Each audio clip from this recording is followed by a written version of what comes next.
I'm really excited that you're here today to learn more about the Investment Readiness Program.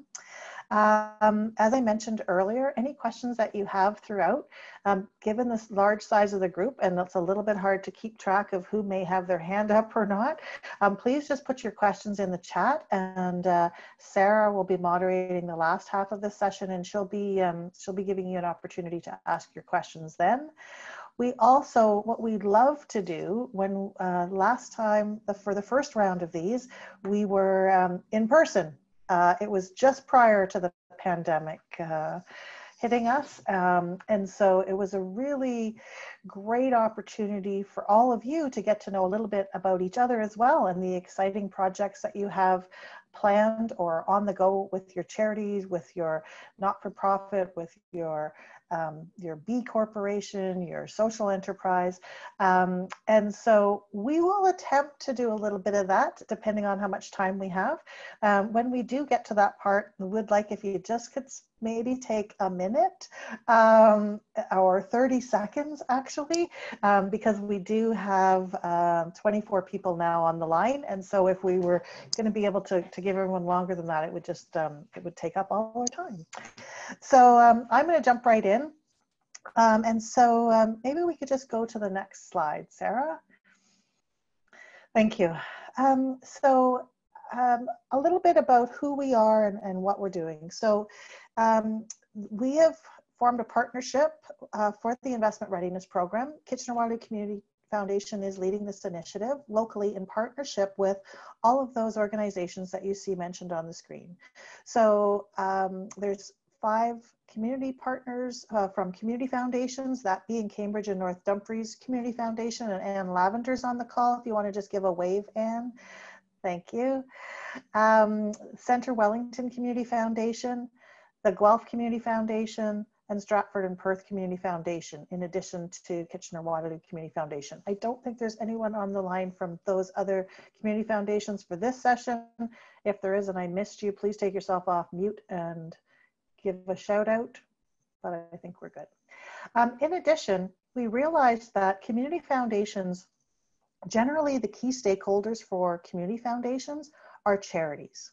To some extent not-for-profits, but mostly charities, because the rules that govern community foundations distributing grant money is that grants can only be paid to charitable organizations.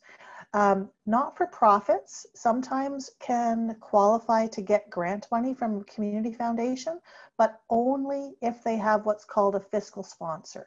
And these are CRA, Canada Revenue Agency rules that govern where a community foundation can grant or give their assets to. And that's because when the money that we have to give away generally is because of donors. And so when a donor gave us $100, we gave that donor a tax receipt for that $100. The government then insists that any return on that money that we make and we grant out needs to go for a charitable organization. So because we knew we had a blind spot with organizations that were other social purpose organizations. So many of you on the call today are representing organizations that are not charities. Some of you are also representing organizations that are not for profits.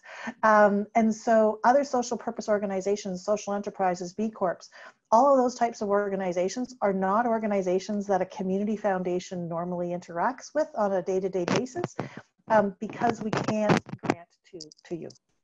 So we partnered with Communitech, Greenhouse, St. Paul's Greenhouse, which is at University of Waterloo, the Lyle Hallman Foundation, and the Region of Waterloo to sort of round out the organizations that are moving forward with distributing this Investment Readiness Program funding that the government has provided us.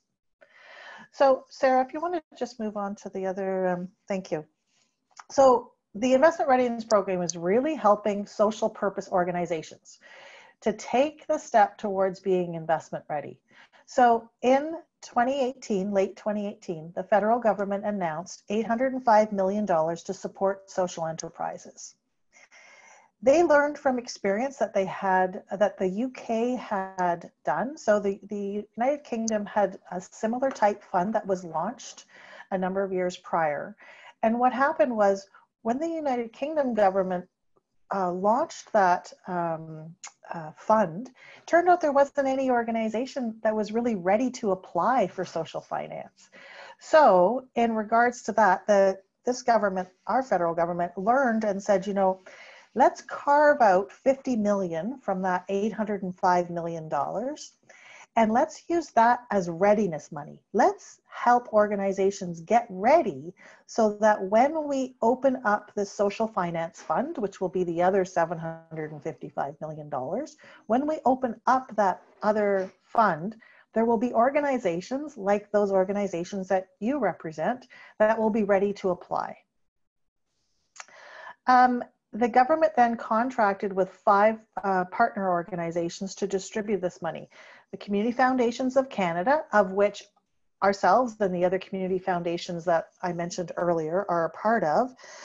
Some partners that were focused on Indigenous organizations, partners that were focused on women, gender equality and women's organizations, and partners that were focused on Quebec specifically. So Community Foundations of Canada established 20 regional partnerships across the country to be able to distribute our share of the Investment Readiness Program money. And the intent was, with these 20 regional partners that Community Foundations of Canada has formed across the country, is that money will get into the hands of organizations like yours from coast to coast to coast. And community foundations, of which there are 200 across the country, are located in virtually every community across the country. And so it was a really great reach to be able to get out to various spots. Having said that, there are lots of community foundations, but there's not a community foundation in every single community. So for those organizations that perhaps are in, I'll just say none of it, and let's say there's not a community foundation up there, they can apply for this money directly to Community Foundations of Canada. But for all of you here today, you're connected in some way, shape, or form, at least from a regional, and I mean broader than Waterloo region, Wellington County, Stratford, Perth. So that regional catchment area, you would apply through us, through this regional partnership. Sarah, is there anything I missed on that piece that we want to talk about? Nope. Okay. Can we go to the next slide then, please? So this program then, as I mentioned, is to help social purpose organizations explore, grow, flourish, and empower them to develop along the path from great ideas to investment ready. So through KWCF and our partners, eligible organizations can receive up to $50,000 in non-repayable capital to launch, design, measure, and scale their social enterprise. So there could be, you could be all, and you likely are, at various different stages in your social enterprise. You might be an existing charity that has been around for a long time, but that is thinking about new ways of generating revenue and are thinking about having a social enterprise as part of your business model so that you can then have another source of revenue. You may be a social enterprise or a social purpose organization that's just starting out and at the point where you're trying to investigate the market and determine, you know, really where would it be best for me to put my efforts in. So everyone's at various different stages, but the key is this program is for you to get ready for investment. So if you're here today because you want to apply for a $30,000 grant, and all as you need is that $30,000 grant to get you to where you want to be, and you're not going to need to apply to the Social Finance Fund later on, then this isn't the place for you. So you need to have, there needs to be a need for an investment down the road. So the Community Foundation has been doing impact investments now for many years, several years, maybe not many, but we have a pool of $8 million that we lend out to various organizations to help activate, catalyze their work. It's repayable, but I think you just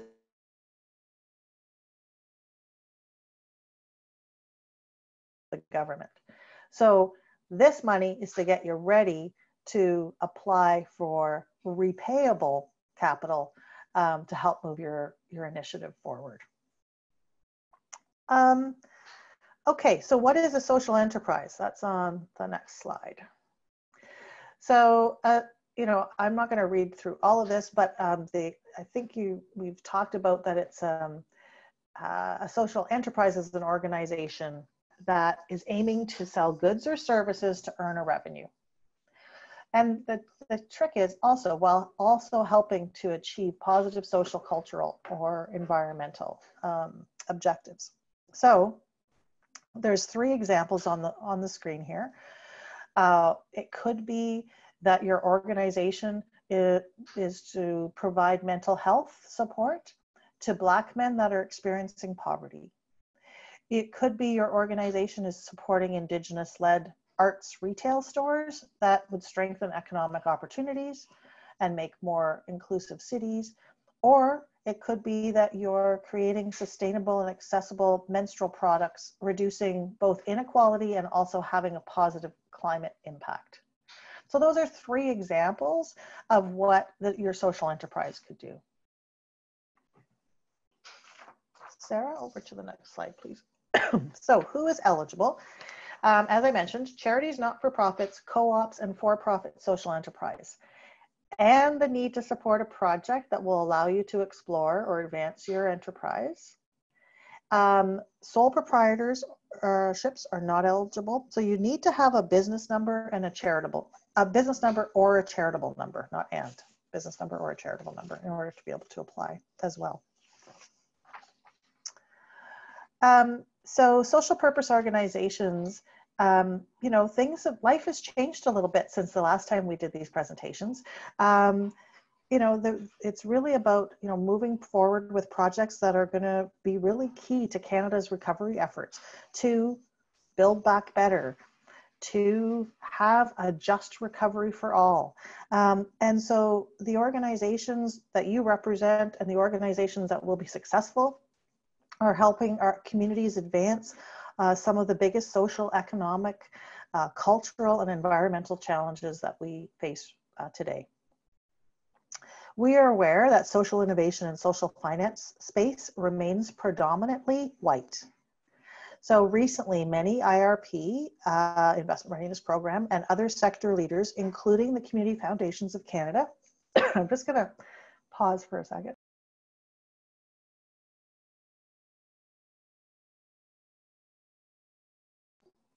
Sorry, I've got a tickle in my throat. So recently they've signed a joint declaration to advance racial equity in this work. So in round 2 and beyond, we are gathering better data via our application process and taking steps to increase outreach and support to Black, Indigenous, people of color led social purpose organizations. So what can the funding be used for? Excuse me. So if you're a successful applicant, this is what you can use this non-repayable money for. It can be used to research, launch, design, measure and scale up your social enterprise to help you prepare to accept investment in the future. So the funds are intended for you to access and get support around expert advice or services. And in a minute, we're going to have one of the successful applicants from the previous round share a little bit about how they use the funds or how they are using the funds that they have received. But it could be that you want to explore a new business idea or develop a business plan, create a marketing plan to reach out to new audiences, new products or services, prepare documentation. So maybe you're already at the point where you're now poised to be able to accept investment from potential investors. The money could be used to prepare documentation to be able to approach those investors. New because of COVID, the funds that are eligible for reasonable use towards core operating costs for up to 20% of the budget. So you can, in your budget, when you apply, you can specifically have up to 20% towards staffing, administration, rent, and overhead. I'd say that the primary purpose of this funding, of course, is to get you ready for investment. So I wouldn't encourage you to just go and say, okay, I'm going to spend 20% on this. If you need to, you need to. But you know, keep in mind, only approach that 20% if you really need to include that in your budget. There's expert service providers that the federal government has listed on their website around this investment readiness program. And so feel free to use those. Feel free to use your own experts that you have in your network. We had explored perhaps pulling together a list of local partners and experts. And we have, from the other partners in this consortium, we have pulled together some names. But we're meeting in a couple of weeks with all the recipients from the last round of funding. And we're going to specifically ask them that question. Would it be helpful? Would it have been helpful for you to have us provide you with some lists of local experts, or who did you use, and how are things going with that? So depending on how that conversation goes, we might come back to you with some options if you're interested. We just don't want to necessarily tell you that you should use one consultant or another. So we're trying to stay out of it, but if it will be helpful, and if you need advice, please feel free to reach out and ask. Sarah, I'll just on to the next slide, please. This slide is pretty self-explanatory as well, but so social enterprises apply for that non-repayable investment readiness program capital. You then receive the non-repayable capital. You use it to access support, business services and support. You then report on the use of the capital. We haven't seen what that reporting is going to look like. We've been told it's not going to be onerous, but it is the government. So there will definitely be some reporting back of how you used the money and that you used it for that which you said you were going to. And then you develop a plan to be able to accept investment. And investment, again, being social finance fund money, impact investments from organizations like community foundations. It could be investment from individual accredited investors. And then lastly, the social enterprises are ready for the social finance market. So how can I apply? You can visit our website at kwcf.ca/IRP. You can, in the application form, I'd recommend that you download the application form and complete, so that you know exactly what questions you're going to need to answer before you get onto the online version of it. So download it, take a look at everything you're going to be asked to put it in the application, and then you'll be able to submit it. It's going to ask you things like, what are the issues that you're addressing? How either do you generate revenue now, or do you plan to? How do you measure and report your impact? That is a big one. There's not one easy answer. And so, also if you're interested in learning more about how to measure your impact, there's some resources we can help share with you. How do you plan to achieve long-term sustainability? How do you plan to spend your funds? Sarah, how many questions on the application altogether?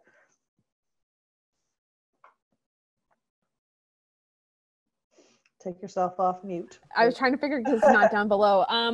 If you give me 1 minute, I'll be able to go grab that. Okay, you can tell me that after. I just thought it might be interesting. I can interject because I've got our application on my screen right now. Excellent, Michelle. Rolling to the bottom.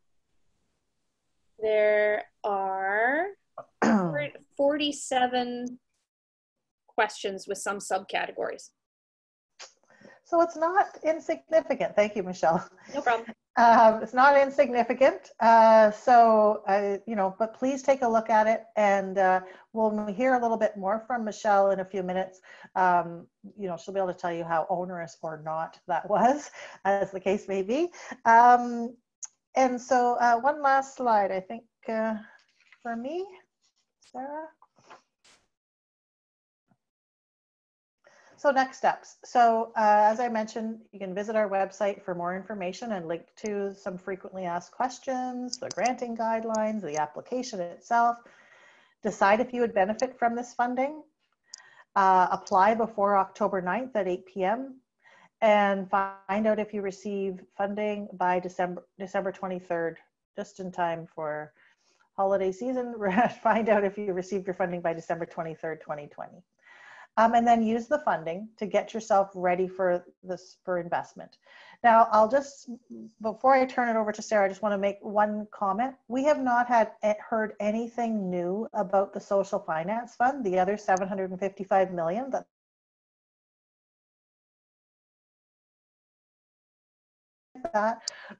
I had initially heard that they were trying to expedite getting that ready.